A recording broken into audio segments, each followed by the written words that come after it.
This is the light of mine, and I'm gonna let it shine. This is the light of mine, and I'm gonna let it shine. This is the light of mine, and I'm gonna let it shine. Let it shine, let it shine, let it shine. Hello children, a warm welcome to the Mobile Sunday School. I am glad that you are all watching Mobile Sunday School and learning from the Bible and the stories every week. It's a great pleasure for me to see you all every week. We give glory to the Lord for giving us the opportunity to meet every Saturday and learn from the Bible. Before we could go into the story from the Bible, I would like to tell you all a small story.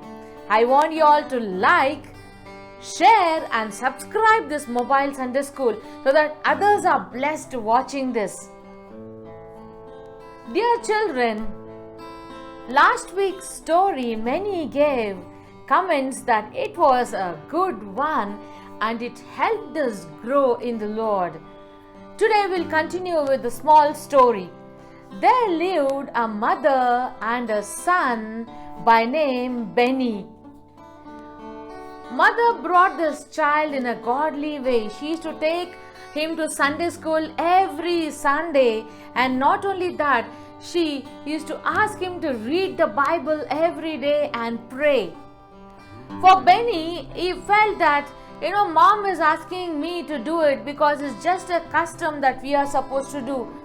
He used to read Bible and then go to Sunday school and learn from the Bible, and not only that, he used to attend several prayers along with his mother.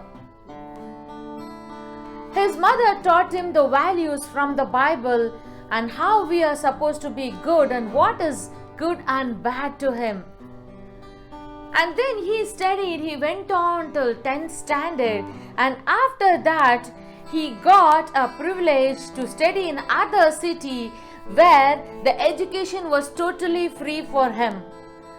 This mother, she was not able to take over the education for this little child, so she sent him to the other city for his further studies.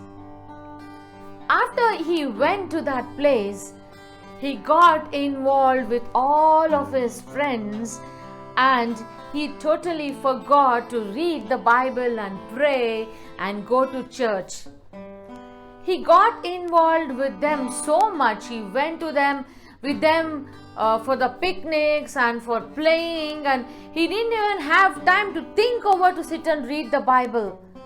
So one Saturday evening, his friends forced him, "Come Benny, let's go just to a nearby spot.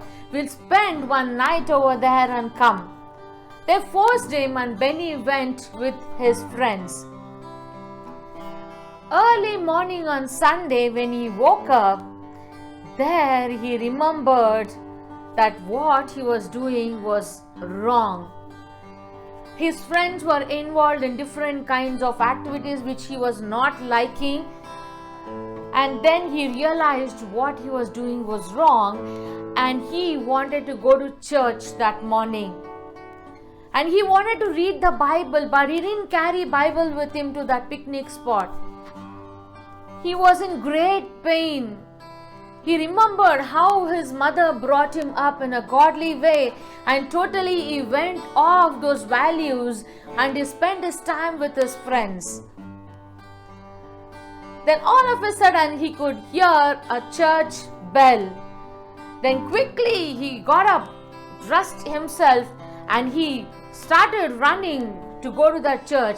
Then his friends asked him, "Hey Benny, come on, let's go and play in the water."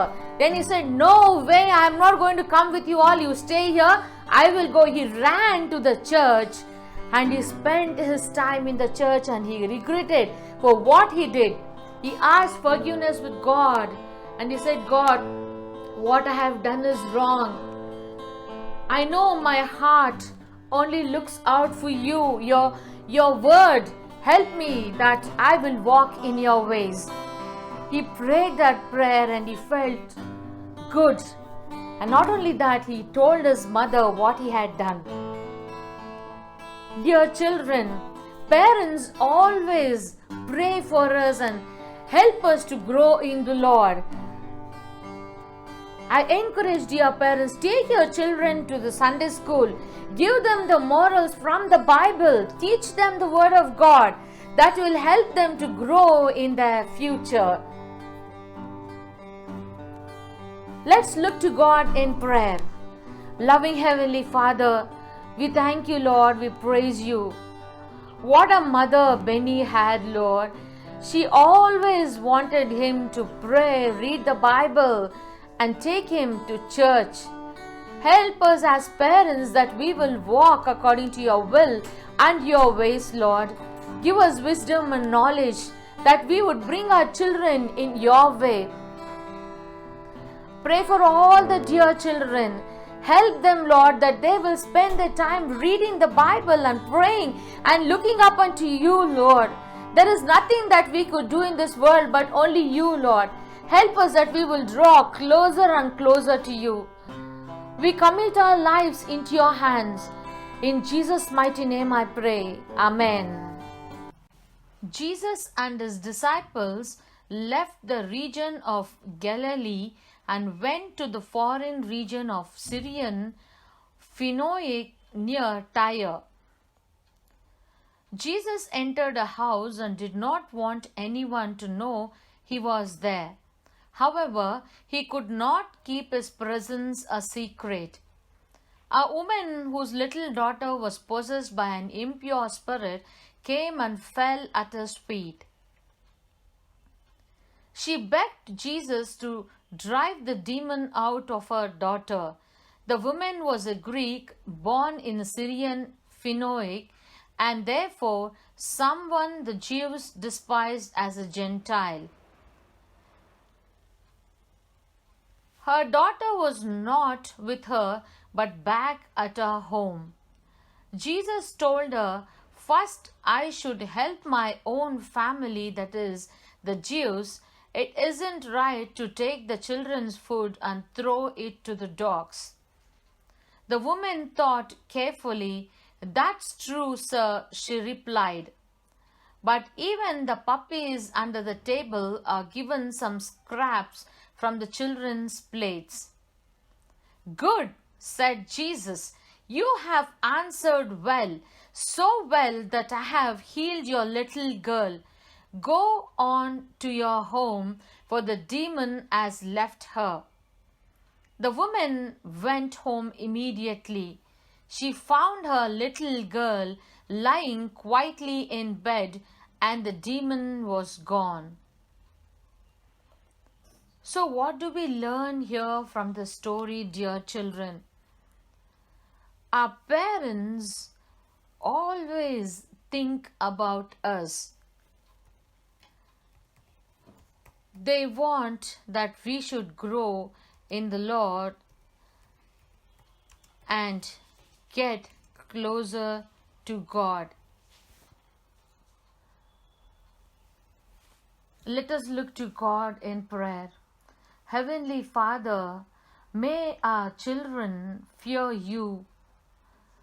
Pray that you will place our children in your mighty, loving hands. Give them peace.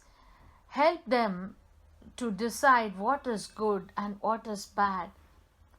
Please replace their fears with strength and courage to face whatever the day brings for them. Bring our children a real sense that Jesus is with them always.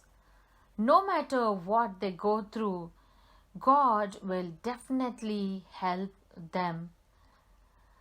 We commit all the dear children into your loving hands, Lord. Bless them, lead them, guide them, help them. They may draw closer and closer to you, and that they will know that you are the one true God who can give them hope, love, peace, truth, and exceeding joy in their life. We commit, Lord, these dear children into your loving hands. In Jesus' mighty name. This is the light of mine.